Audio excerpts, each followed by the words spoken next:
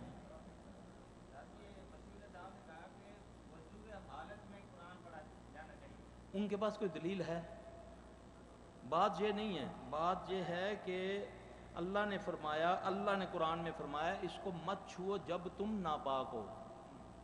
مت پڑھو یہ نہیں کہا, یہ کہیں نہیں فرمایا. میں پڑھ رہا ہوں, ٹھیک ہے, میرا وضو ٹوٹ گیا, اب میں وضو کروں یا نہ کروں, یہی آپ نے پوچھا نا. میں نہ کروں وضو, کچھ نہیں ہوتا. ہاں جی, کیونکہ میرا وضو ٹوٹا ہے, ناپاک میں نہیں ہوا.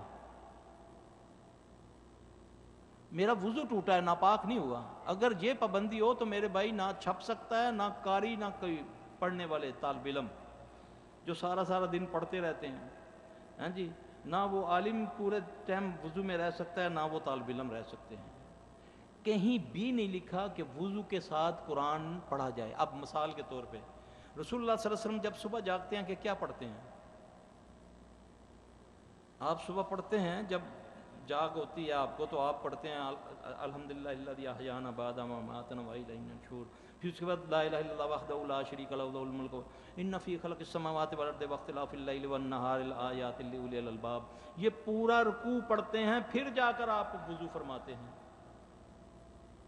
یہ پورا رکوع پڑھتے ہیں, پھر جا کر آپ وضو فرماتے ہیں. بستر پر آپ یہ پڑھتے ہیں, یہ دلیل ہے؟ ابو ہریرہ رضی اللہ تعالیٰ عنہ یا کوئی اور صحابی ہیں, مجھے صحیح یاد نہیں ہے, کہ جنابت کی حالت میں نبی سے ہاتھ ملایا, ہاتھ ملاتے ملاتے یاد آیا, ایک دم کھینچ کے بھاگ گئے. فراغت میں جب اللہ کے نبی صلی اللہ علیہ وسلم نے ان سے پوچھا بھی کیا بات تھی, تم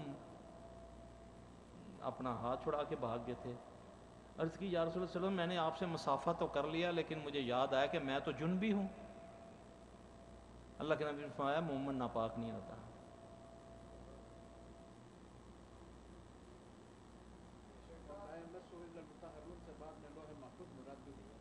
جی جی, یہ خبر ہے, حکم نہیں ہے.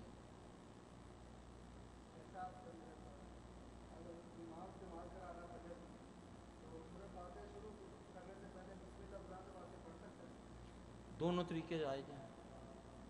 وہ پڑھے گا نہ بھی پڑھے تو دونوں طریقے اللہ کے نبی سے ثابت ہیں. بسم اللہ تو اس نے پڑھنی ہے, وہ بعد میں بھی پڑھ سکتا ہے, دوسری صورت کے ساتھ بھی پڑھ سکتا ہے. پڑھ سکتا ہے, کیوں نہیں پڑھ سکتا؟ اس کی ممانعت تو نہیں ہے جی. بدعت کیوں؟ ممانعت ہی نہیں ہے.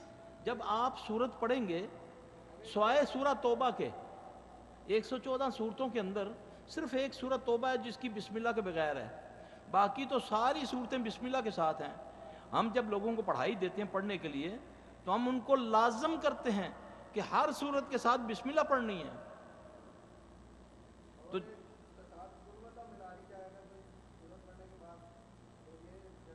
میں کسی وقت 3 بار پڑھ لیتا ہوں.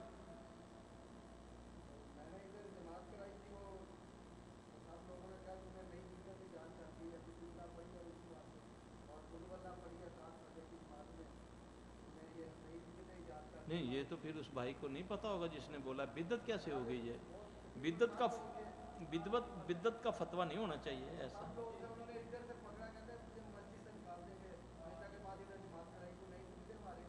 نہیں, یہ بدعت کیسے ہوگی؟ یہ ضروری تو نہیں ہے, اگر وہ کسی نے کوئی نہیں کہہ دی, لیکن بدعت کا فتویٰ جو نہیں دینا. کیا میں سری میں پڑھ سکتا ہوں, اپنا دل میں پڑھ سکتا ہوں بسم اللہ؟ اگر منہ سے میں نے پڑھ دیا تو کیا ہوا؟ اتنا بڑا تو اس کا ایکشن نہیں ہونا چاہیے. چلے کوئی نہیں. تو ٹھیک ہے آپ اذان نہیں دیتے، آپ اذان کا جواب دے دیا کریں، آپ کو اتنا ہی ثواب ہے۔ دیکھیں نا موزن تو ایک ہی تھا نا، تو صحابہ کہنے لگے یا رسول اللہ صلی اللہ علیہ وسلم ہم تو رہ گئے۔ آپ صلی اللہ علیہ وسلم نے فرمایا کہ تم موزن کے ساتھ جواب دے دیا کرو، تمہیں بھی اتنا ہی ثواب ہے جتنا موزن کو ہے، لڑنے کی ضرورت ہی نہیں ہے۔ جماعت پڑھانی نیت ہے نا، اللہ تجھے حرم کا امام بنا دے۔ کون سی؟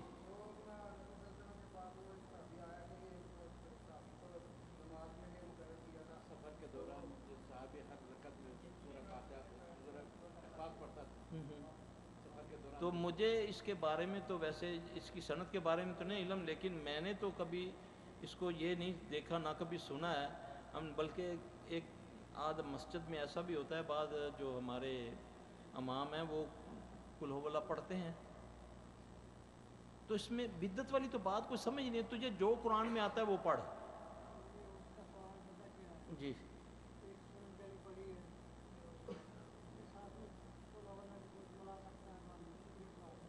نہیں، ایک صورت اس نے مکمل کی، ہاں تو کوئی حرج نہیں ہے جی، ہاں اس میں کوئی حرج نہیں ہے، حرج کیا ہے اس کا؟ ہاں بالکل حرج نہیں ہے اس کا۔ اگر کہ آپ دیکھیں جب تراویح ہم پڑھتے ہیں تو کتنی کتنی صورتیں وہ ملا لیتے ہیں، ہاں جی امام ملاتے جاتے ہیں، کتنی کتنی صورتیں میں ملاتے ہیں، اس میں کون سی ایسی بات ہے؟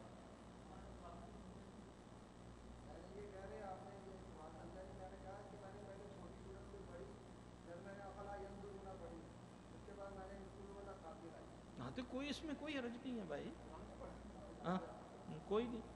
سدیش تو بڑی بڑی لمبی صورتیں ملا لیتا ہے آخری ایام میں، ہے نا، جب وہ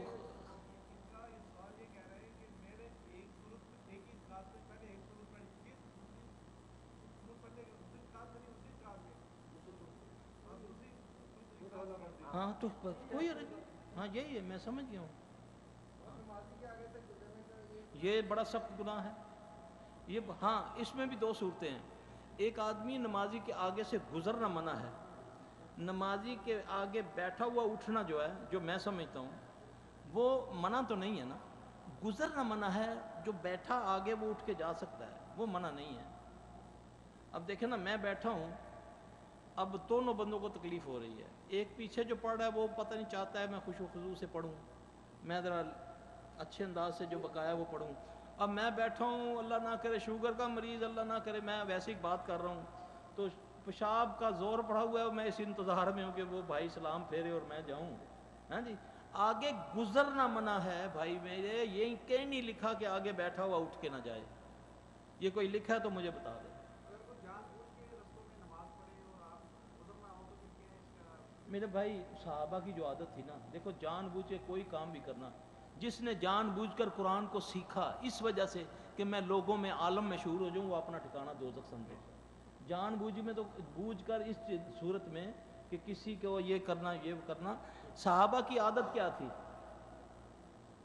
وہ کیا کرتے تھے، وہ سنت نوافل کہاں، پلروں کے آگے، ان کے آگے سترا تھا، دیواریں ہیں آپ کے پاس، بہترین صاف جگہ ہیں، ہم دیکھتے ہیں یہاں سلام پھرا ادھر جا کے جا کر ادھر پڑھتے ہیں۔ اصل طریقہ کیا ہے، یہ سترے آپ کے پاس آلریڈی ہیں، آگے پڑھو، پاک جگہ ہے سب سے پاک، وہاں تو جرابیں بھی آتی ہیں، وہ لوگوں کے پاؤں بھی عجیب سے کوئی لگا ہوتا ہے، یہ کتنی صاف ستھری جگہ ہے، جہاں ستھرا ہوتا ہے نا وہاں وہ جگہ بہت زیادہ پاکیزہ ہوتی ہے، صاف ہوتی ہے۔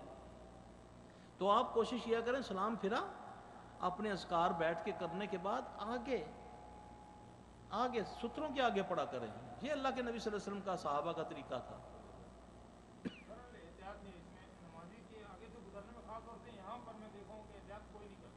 یہ میرے بھائی ہم نے یہ بھی حرم سمجھ رکھا ہے، اس کی حالت کچھ اور ہے، ٹھیک ہے، ورنہ پتہ کیا ہے، آپ صلی اللہ علیہ وسلم نے فرمایا اس سے لڑو، اس سے روکو، ہے نا حدیث، ہم اس کو بھی اپنی مساجد کو بھی حرم بنا لیا نا، یہاں پہ بھی لوگ احتیاط نہیں کرتے، نہیں اب وہاں دیکھیں، اب جو صورتحال ہے نا، اس صورتحال میں جس طرح پبلک ہے یا جو گڑبڑ ہوا ہے وہ نہیں، وہ ناممکنات میں سے ہیں، اس میں شاید اللہ معاف کر دے، لیکن یہ جو ہے نا یہاں تو ہمارے اختیار ہے، میں 2 منٹ میں ادھر سے بیٹھ جاؤں ادھر سے گزر جاؤں،